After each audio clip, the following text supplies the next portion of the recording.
Hello and welcome to Black Economics TV. We have with us today Sandra ADDAE, who is a millennial coach. Good to have you, Sandra. Thank you for agreeing to the interview today. Tell us, what do you do? I am a leadership, all things leadership. I'm a coach that works with different people from, I would say, 18 up until 65. I have different remits working with apprentices, emerging leaders, individuals, and C-suites. Okay, great. How long have you been doing this? I think I've been coaching people my whole life. People have always come to me for advice. So one of the things I thought, how do I turn this into money? So I think 2008, I started trying to do workshops when I lived in the Middle East. No one turned up. Oh, no, really? Yeah, so I started doing workshops at home on self-development, and then I remember there was like 10 people, and then within 2 hours before the time, everyone started to drop out. So I was just like, maybe this is not my calling, maybe this is not my path. So I carried on working in television, but I felt very uninspired because I just felt like, what does TV do really except for basically drain your life to a degree? And I wanted to do something that had purpose. So I always was a fan of Oprah and always felt like I could do something that could elevate other people. So when I moved back to the UK 2012, I retrained in education, and then I decided on going for an assessing qualification, which allowed me to then start coaching people and doing some mentoring and training in apprenticeships. And then I was like, okay, bit underdeveloped, so I started working in more degree apprenticeships with older people. So that I started to see, okay, leadership and management, this is really my thing. But also when I did my MBA, I was really great at strategy, leadership and management. I always got really great marks. So for me, it was like, how do I capitalize? I kept asking myself, how do I capitalize on all of these skills that I've got? I'm great, I can edit, I can network, I'm good with people, I solve problems, I'm great at delivering projects, so I started to really think about that. So I then started becoming freelance in coaching. And so in the time I'd worked with a multitude of different organizations, mainly in broadcast, but then started working with newspapers, Daily Mail, people that worked at News of the World and so on and so forth. So, and also I have a degree in journalism, so that actually helps me get into a lot of these different areas. So fast forward, and then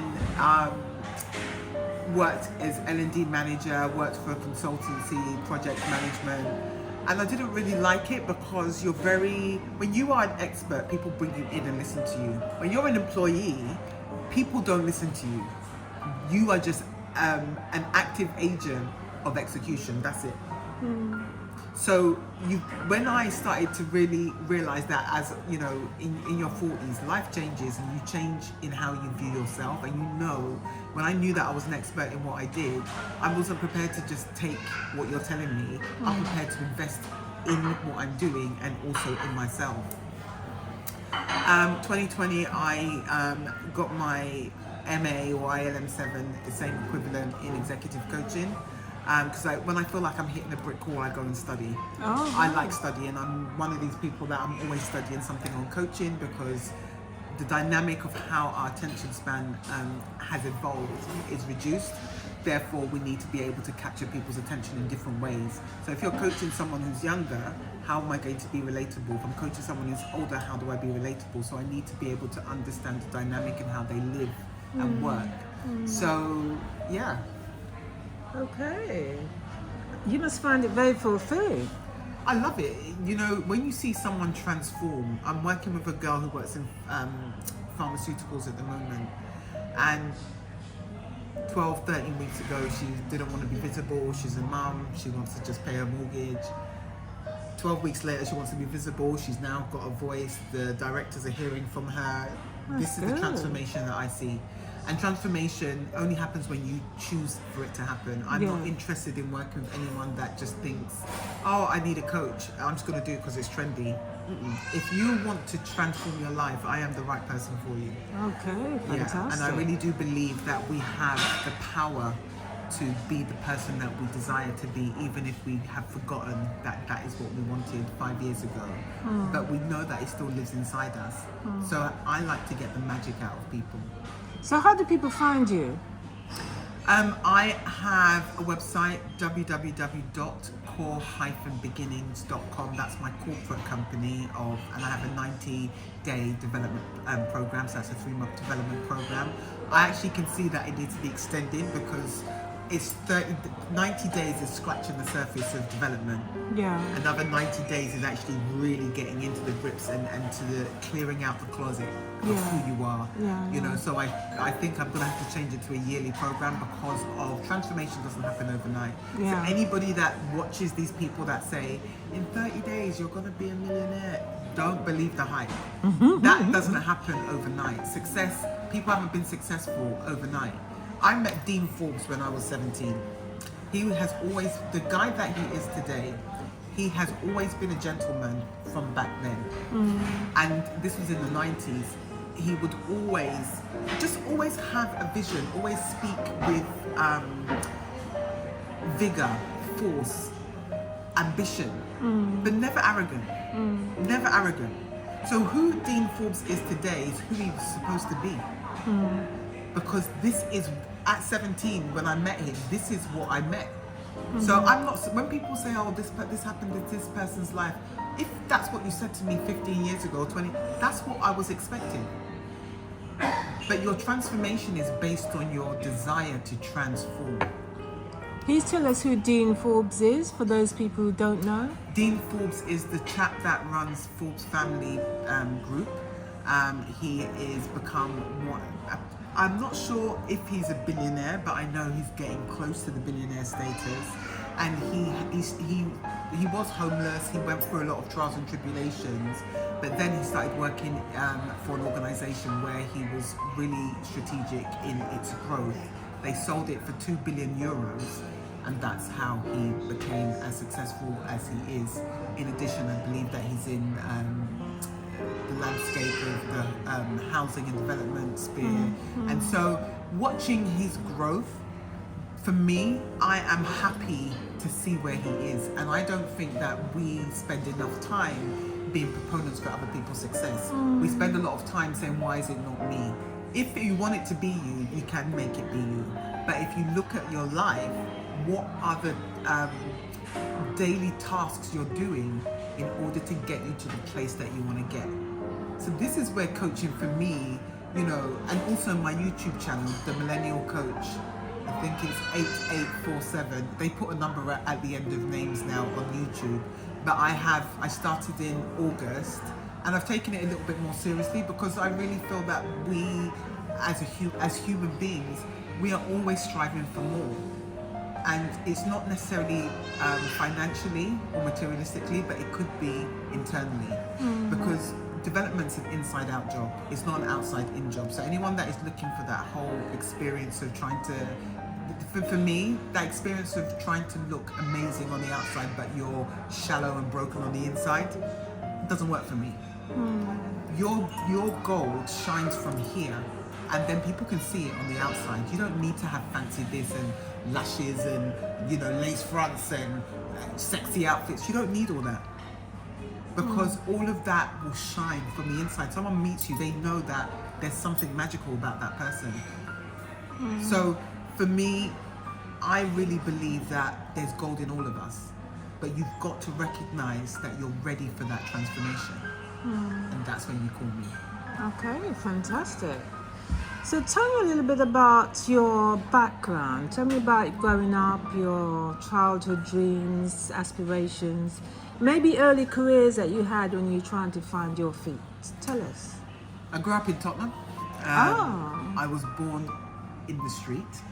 What do you mean in the street? My mum gave birth to me by, my dad said, a flower bed. No way! Because they had gone to the hospital a couple of days before. They told her to go home. She went home. And then one day she's like, I can't. And she went outside and she just said that she gave birth to me. She was holding me between her legs and the ambulance came. That's why she said, I like going outside so much. I like going out. So because I was born outside. Wow. So I started on the outside. So I had an outside birth. Was raised in Tottenham. My dad, we lived on a private estate, so it was just everyone owns their property. Went to state fund school, but I loved school so much. Like I did well at school. And the thing for me, I went to a junior school where we had black headmistresses. I was always exposed to black teachers, so I don't have this issue where there is a stipulation that if the white is right. I don't believe in that. I just believe that if someone's gonna be great and then bring out your greatness, that is what it's about. You know. So, and then my secondary school was my headmistress was Jewish, and she was phenomenal. Always turned up, makeup, hair, glittery outfit, rings. Really? Oh my school? God, high heels, and we could not. We were very disciplined. Very in school. This was the 90s, like. What school was this, by the way? I went to Wellborn and that was run by Mrs. Grant, and then Mrs. Marmot, Glazemore, and so there was no tolerance of bad behaviour, and it's now an academy, Grant Harris Academy, but it's very, for me, I was always supported by teachers because I love studying. So, you know, I did very well at school, and I went on to college, Westminster and Battersea, to do my media. And then I went to the University of Creative Arts and did my degree in journalism.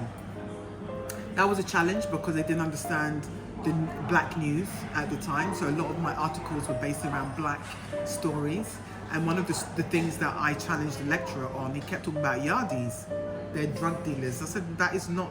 So, you know, I'm always the only black girl in the workplace or in the university. And I had to pull him up in front of the class. I said, yardies, it means that you're from yard. Yard means home. So when you say someone's a yardie, they're just from Jamaica. I don't know why you're now interpreting it to a group of people that are not black, that it means that they're drug dealers. That is not the case. Obviously, I wasn't graded well on my final thesis. Really? Yes, because I spoke about I remember an article when Stephen Lawrence was killed, what's a black life worth? I have all my documentation. And so when I wrote a lot about black issues, I read the book There's No Black in the Union Jack by Paul Gilroy, and that was featured a lot in my essays. And so I've never understood racism. It's a social construct. It's something we didn't create. So I don't need to understand it. I need to empower myself to rise above it. So Exactly. I have a book called Rise Above Race, and it's half written. But I think, and the thing is, the reason it's half written, I needed to mature in myself, in society, to be able to finish the book. So you said to me, I need to finish my book by the end of the year, and I'm going to aim to do that, because at the time, it was just after George Floyd had died, I started writing the book. But it's really about empowering black people to really embrace their fragility. Black people, we're very fragile creatures. And I don't like the fact that because we speak with, we're animated, we could be comical. We're seen in a light that is not so positive at the best of times. We're not given the promotions that we deserve. I've experienced that multiple times. I have an MBA, MA, two masters. When you're going to organizations, they'll tell you, oh, you didn't answer this question correctly, so you don't get the job. Or you did. It's always something. So that's the reason I go alone. And it's not the easiest thing when you are striving to do things by yourself, and then you do reach out to other people, and not a lot of people want to help you. So I just do things by myself. And the only people that have been, for me, instrumental are people in the US.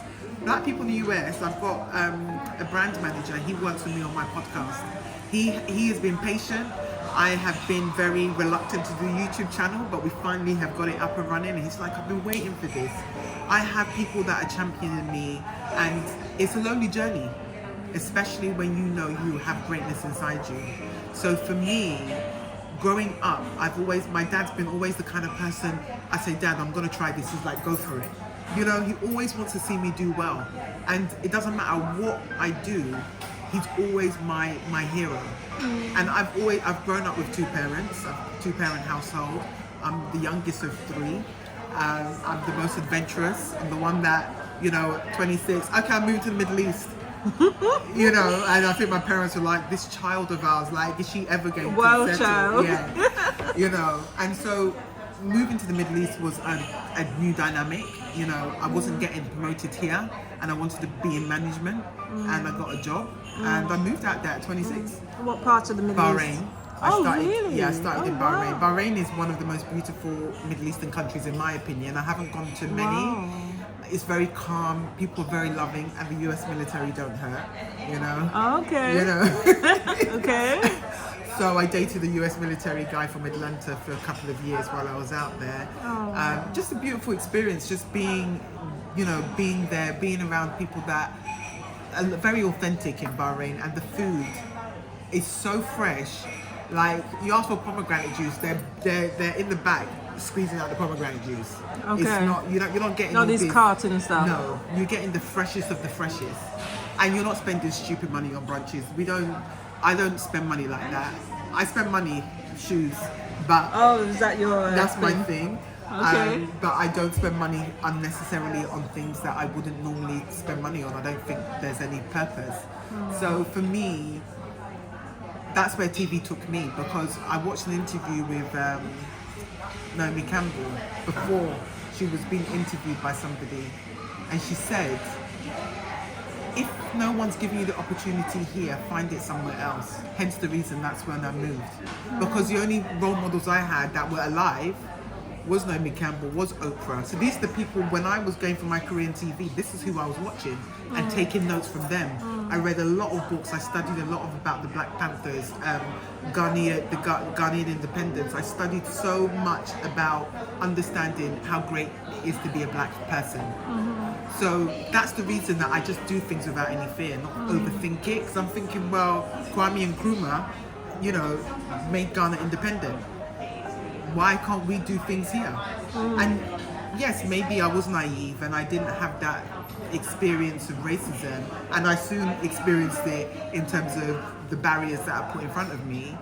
But that's not to say that you can't do your own thing. And I think we're in a time now that doing your own thing is absolutely imperative. Yeah. Own your rights to who you are. Yeah. Don't let someone dictate to you who you need to be in order for them to feel safe. Yeah. You need to feel safe first and foremost, and that for me is the most important thing that I work on, is feeling safe for self. Okay. So you were in Bahrain for a while, and where did you go to after that? I went to the UAE, so I was one in the leadership team at Showtime Arabia at the time. Okay. And in Bahrain I had a team of 40, in Dubai I had a team of 12, which actually allowed me to concentrate on more strategic operations. Okay. That for me was working with, we had a French leader, Marc-Antoine. He was so inclusive, like the whole team was inclusive. You could really maximize your leadership skills in that team. And there were people, there were people that were coasting because it was comfortable. I came in and I think I shook things up. Because I'm like, listen, you're paying me 6 figures to come here and talk about television, but we're talking about foolishness in the meeting. So either we talk about why we're here, or I don't come to the meetings. For me, the time that we have on this planet, we don't know when we're going to be called. Stop wasting it on foolishness and people that don't have any value to the longevity of your purpose. So for me, I'm not interested in having conversations that are not going to make me overthink, okay, I need to improve. If someone gives me advice, I'm not going to sit and then get defensive. I'm like, actually, you're right. Because if we are open enough to listen to people that actually want to see you thrive, you can thrive. But if all you're going to do is go through life being arrogant and thinking I've made it, listen, we never get it done. Doesn't matter. Even Dean Forbes, he's never gonna get it done because his vision is bigger than what we can see. So he's always going to be striving. So where he is today, that's not enough because his mind is elevated in a different way. So don't look at his success. Look at his growth and ambition, because it's still in process. Yeah. And so I'm not going to stop what I'm doing, even if it takes me longer. And sometimes, as they say, when things take longer, they actually have more impact and they're worthwhile.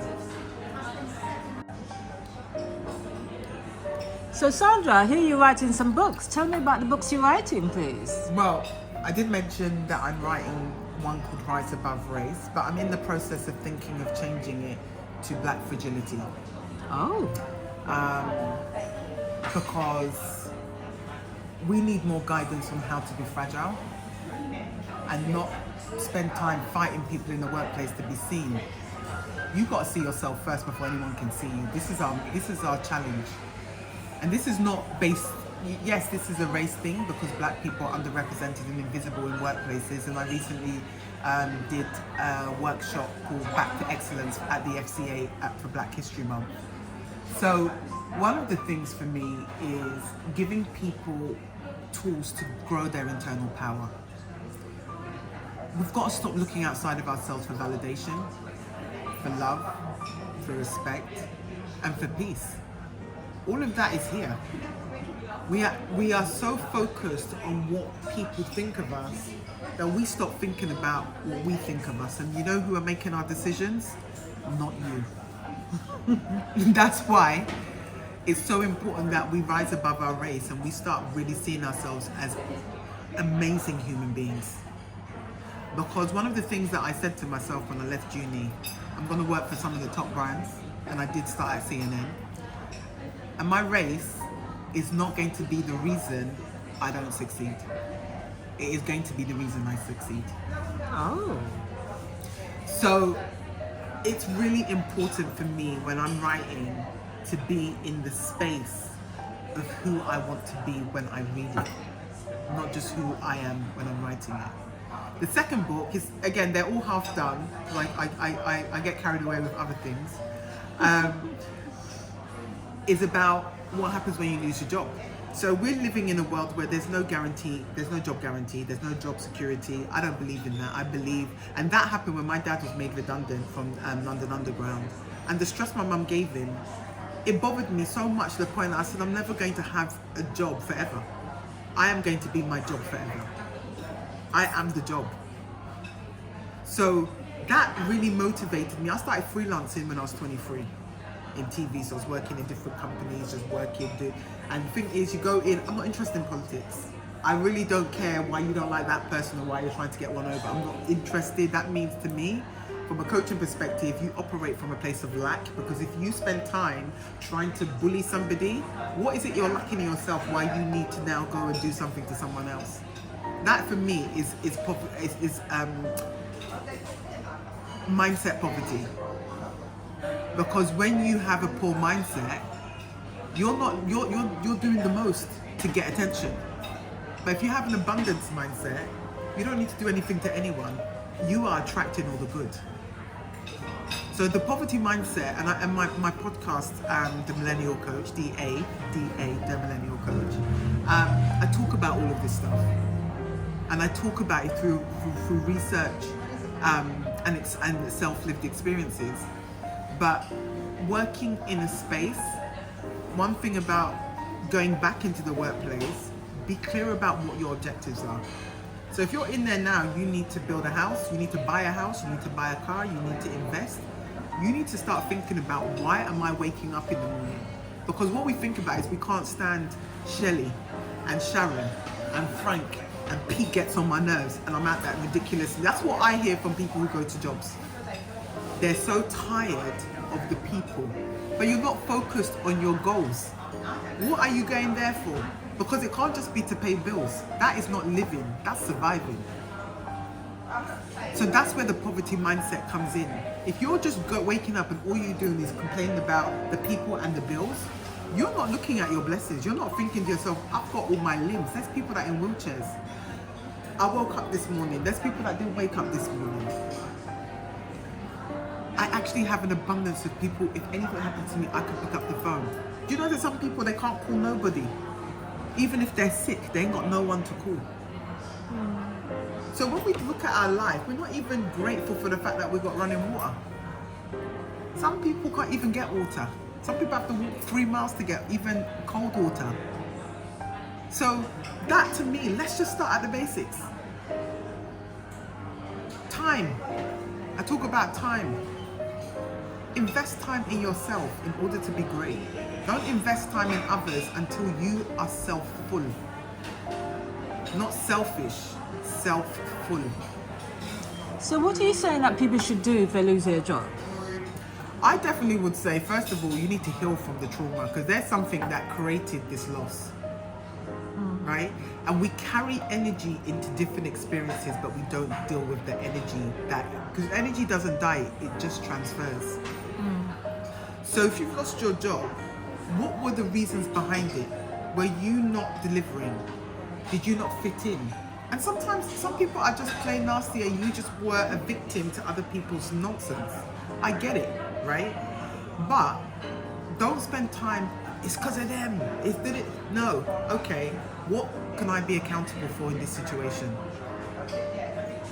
Did I not speak up?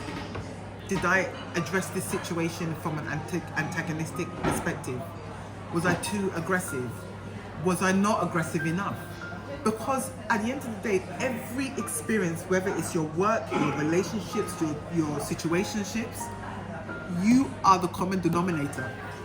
So what's the thread that runs through it all? And it may be a personality trait you might have to change about yourself. So, moving on. Are you qualified to do the things that you really want to do? And a lot of people are doing jobs they don't like. What is it that rocks your boat? What is it that you're so skilled at? What is it you're talented at? Your age shouldn't be a determining factor about where you go next. So what do you need to do with the space? If you don't have money, go to Job Centre, claim that money that you work for and paid your taxes for, and don't have shame about where you are in your life. The next thing is create a plan. How are you going to apply for roles going forward? Is it going to be 2 hours a day, 4 hours a day, 5 hours a day? What do you need to change about your CV? Can you afford to have your CV reviewed and updated? Or can you use an AI tool to actually do it if you don't have the funds? We've got to be more creative. A lot of people spend time, oh, I can't do it. Well, you know what? You're going to be sitting there waiting forever because no one ain't coming to save you. Do you get what I'm saying? No one ain't coming to save you. You are your own superhero. And your superpower is what you need to discover. What is it you're great at? So, you go on that journey and then you test the market. Then people tell you why you haven't got a job.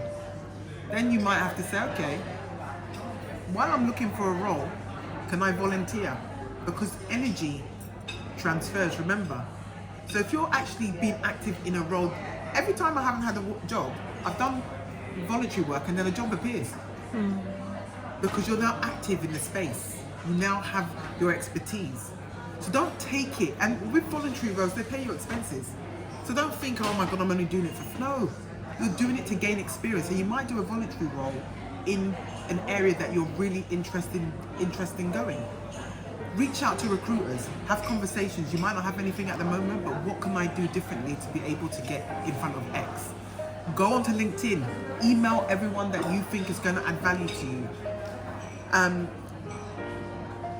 Think about just contracting for a while. If you're someone who likes full-time work, what can you do as a contract?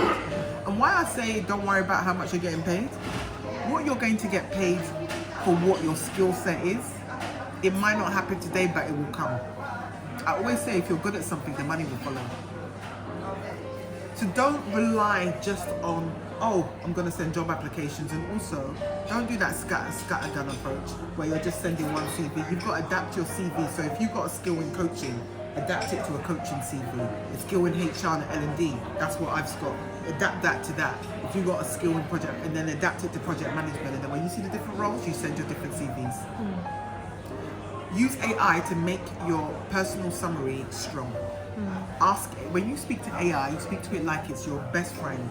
Can you help me just rewrite this piece in UK English and make it SEO strong for recruiters? And then it will just spit out what you want. Okay, I don't really like that, but can you redefine it, reduce it by 200 words? Just keep refining your search. Every day you've got the opportunity. While you're looking for a job, exercise. You gotta stay healthy to have a healthy mind. Eat good food. Listen, there's gonna be days you're gonna be fed up with the search. Do what I do, watch The Real Housewives, get some ice cream and chill in bed, okay? But outside of that, you gotta pick yourself back up. You gotta fight your mind. You gotta fight your mind. You might even decide I don't wanna shower today, get in the shower. Clean off the old energy. Go to Tesco's, even if that's the walk you're going to do for the day. At least you went outside. Yeah. Yeah. And phone people that are going to inspire or make you laugh. Because if you don't, I'm quite someone who likes a lot of, I would say, solitary confinement. I'm happy to be on my own. But sometimes I need to reach out to people that are going to make me smile. So choose those people wisely, because you don't want to choose someone that's going to trigger you. You say, why are you still at home? Why are you not working yet? That's not what you need to be doing. Yeah. Call people that are going to have compassionate empathy for your journey and that are going to be able to support you with words of affirmation and comfort. Okay, and you encourage side hustles, don't you, for people who are either working or looking for work? Listen, side hustles will never die. Always have one, whether you work or you don't work, because we are multifaceted individuals. Every individual has different aspects. I love training. I like going to the gym. I like traveling. I love eating cakes. Like, anyone knows, you take me somewhere where there's cakes, I'll be ordering as many. Sometimes I go to restaurants and order 3 cakes, desserts. Oh my goodness. And I tell my friends, we can share them, but I want to taste it all. Okay.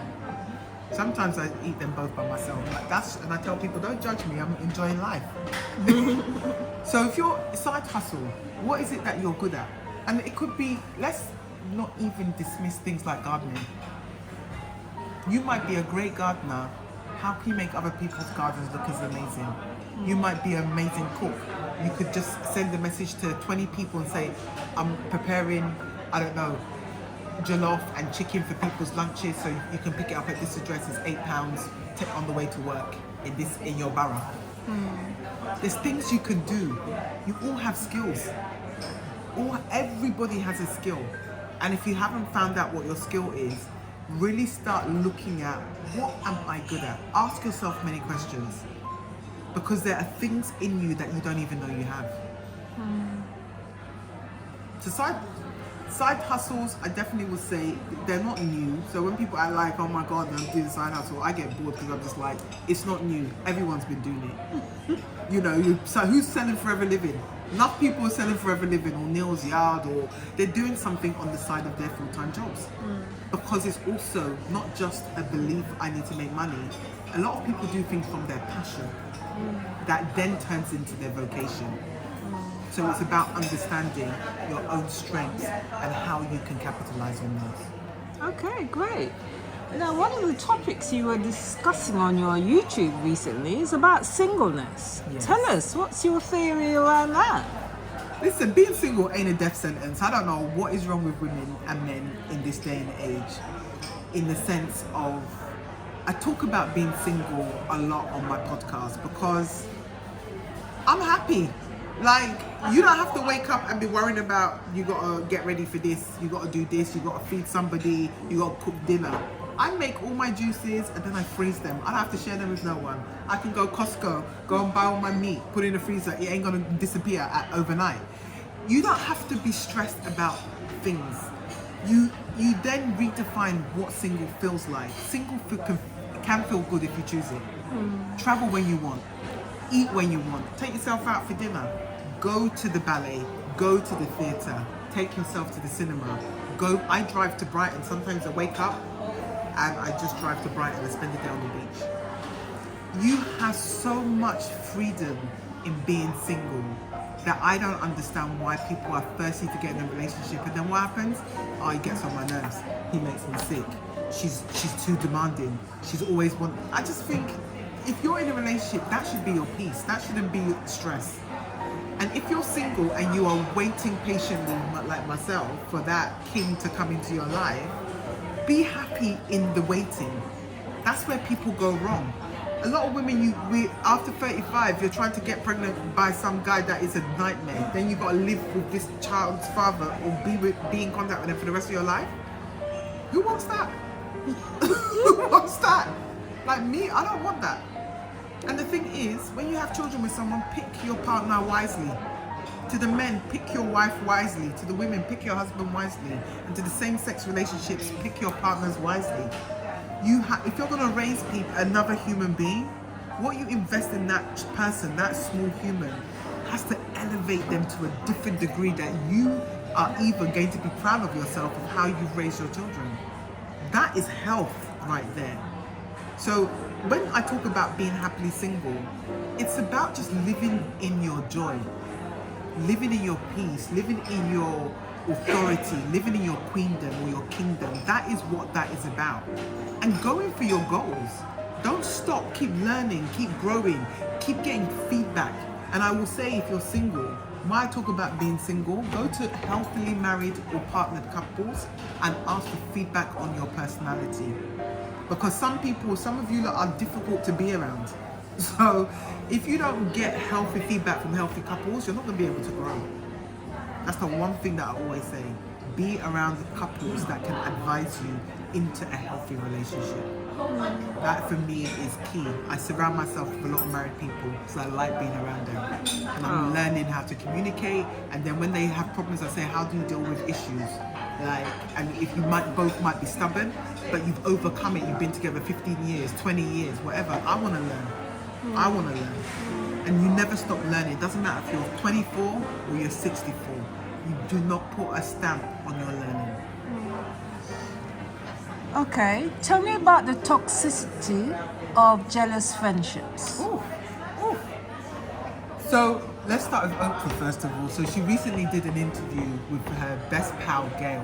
Really? Yes, and this is the thing is I've always spoken about stuff like that, but I think she articulated it in a way. She's Oprah. That's gonna go viral, right? And she said, never be friends with someone with an ounce of jealousy. And the reason I spoke about it on my podcast is because jealousy comes in a lot of forms. Backhanded compliments. I could, oh, your hair looks interesting. Ouch. Or when someone says, oh, that would look better on me. Those kind of, I've not had that before, but I've seen people say that to people.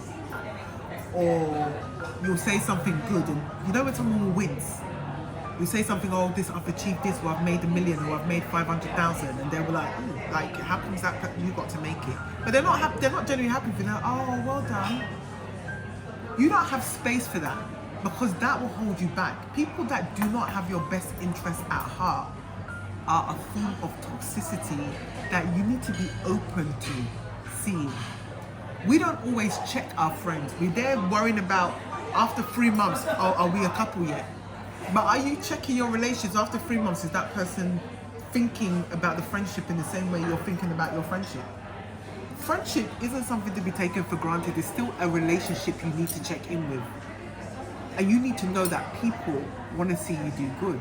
I've got an array of women. When I mean they're reposting all my stuff on LinkedIn, they'll share all my stuff. I'm like, and these are women I've met in the last 5 years.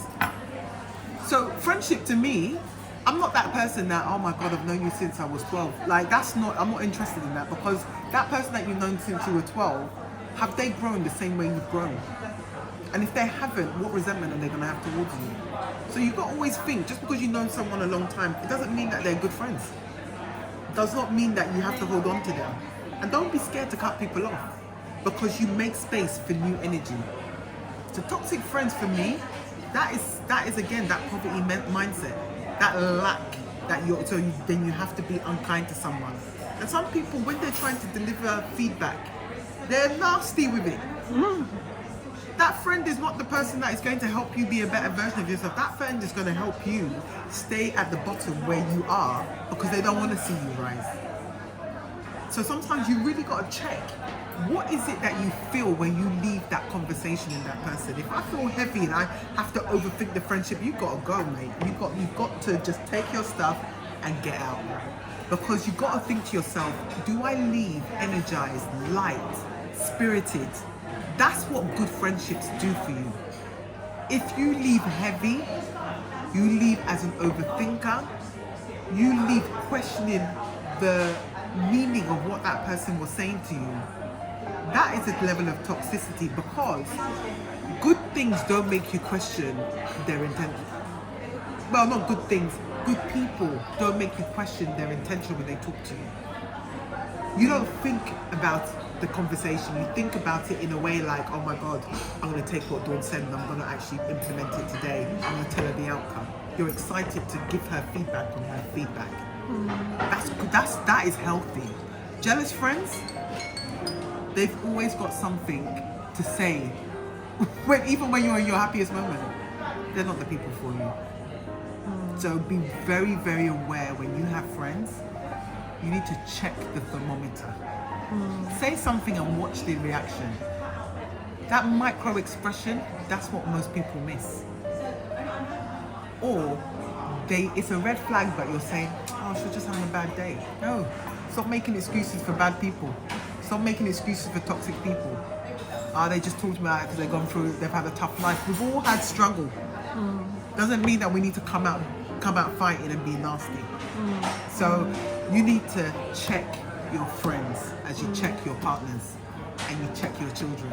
Friendship should be the same. Yeah, I hear you. 20 minutes. Yeah. I was in a meeting with you recently. I think it was the first time I met you actually. Yeah. And I think we were about an hour and a half into the meeting. And you said, look, what are we doing here? I don't like to waste my time. What is the plan here? Otherwise I'm going home. Something to that effect. Tell me about this importance you place on time and not being in meetings that waste your time. How many people in the workplace are asked to come to meetings where they don't even contribute? You could be doing something more productive with your time. So one of the things that we need to realize, we can't get time back at all. And then people are dying with a book inside them. People are dying with all their dreams unaccomplished. I am not spending time in a room traveling. The travel time in itself was an hour. Then I have to sit in a meeting for 2-3 hours and then spend another 45 minutes going back home. That's 6-7 hours of my day.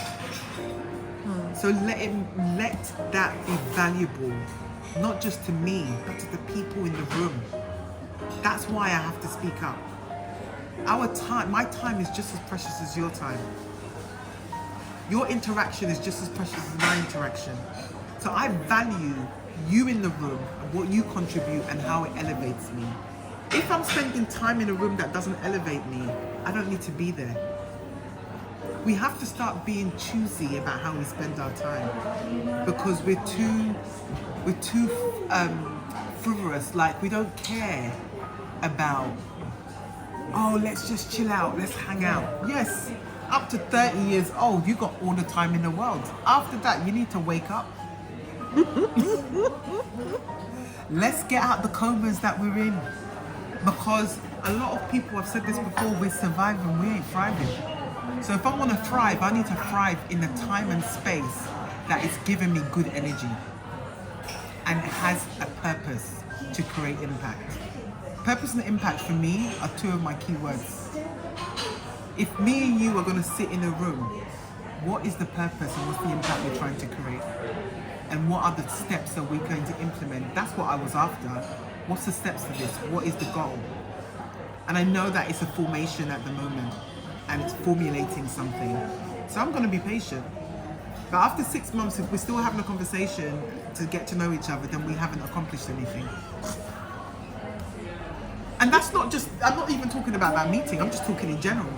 It's like if you meet a new friend and then all they want to do is send me WhatsApp messages, after a while stop responding.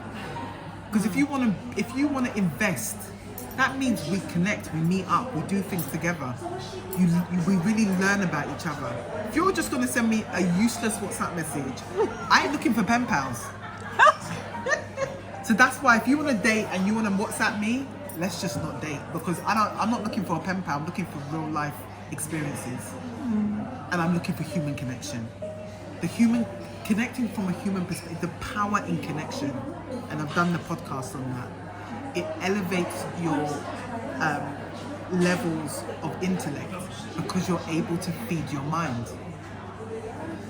So I believe if you're going to be in a space and you're going to be understanding time, it's got to be not with like-minded friends, life-minded friends.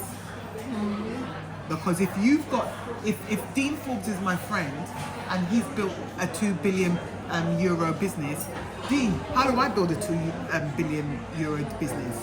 Life-minded. I want to, okay, you live in Belgravia. How do I buy the house next door to you?